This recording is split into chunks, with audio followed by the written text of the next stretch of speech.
Peut-être que vous vous demandez où ça en est, cette histoire de musée du sous-vêtement en ligne. Je vais vous faire une petite vidéo, vous raconter un peu sur quoi je travaille. En tout, j'ai une 50aine de pièces dans ma collection qui sont présentées sur le musée en ligne. Vous aviez peut-être vu mes précédentes vidéos, il y a à peu près un mois. J'ai organisé une résidence de travail avec 3 autres personnes qui m'aident sur ce projet. On a notamment travaillé sur un inventaire des pièces, donc des descriptions techniques, des détails historiques. On a aussi commencé à rédiger des textes pour présenter tout ça de manière jolie sur le musée en ligne. Et lundi, j'ai travaillé avec une photographe. On a mis en place tout un studio. On a pris des photos d'une vingtaine des premières pièces. Lundi, après avoir photographié toute la journée toutes ces pièces, je me suis retrouvée avec plein de tas de vêtements sur ma table de travail. Et il fallait que je range tout ça et surtout que j'organise aussi tout ça. Où est-ce que je les mets ? Comment je les range? Je pense que je vais devoir encore trouver des solutions mieux pour optimiser la conservation, donc mettre dans des boîtes et des papiers adaptés. Donc là, vous pouvez avoir une partie. Ça, c'est des vêtements qu'on a déjà photographiés, qui ont une fiche d'inventaire en cours de rédaction. Ça, c'est ceux qui ont déjà un numéro d'inventaire, qui ont été photographiés, mais qui n'ont pas encore de fiche rédigée. Et ceux-là, il y a encore un peu de tout à faire. Ensuite, j'ai encore des caisses. Il y a encore cette caisse-là avec plein d'autres choses.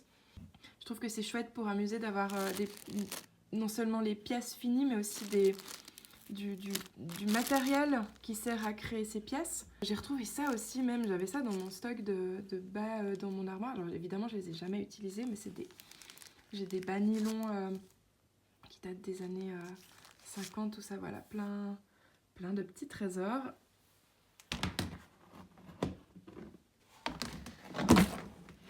Donc maintenant, il va y avoir d'un côté toutes les photos à trier et la post-production. Tout ça, ce sera fait par Laura. On a en parallèle Marion qui va travailler sur des références historiques pour présenter tout ça sur le site internet.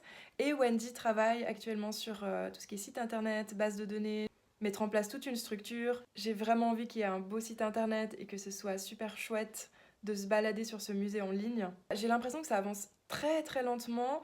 Mais en même temps, c'est tout un job qui pour l'instant n'est pas rémunérateur, donc malheureusement je peux pas faire ça à plein temps.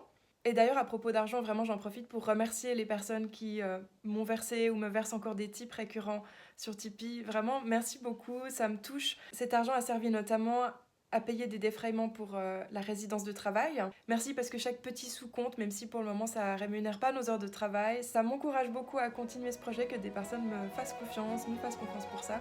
Donc vraiment merci. J'espère que vous ne serez pas déçus de ce qui en sortira bientôt, j'espère.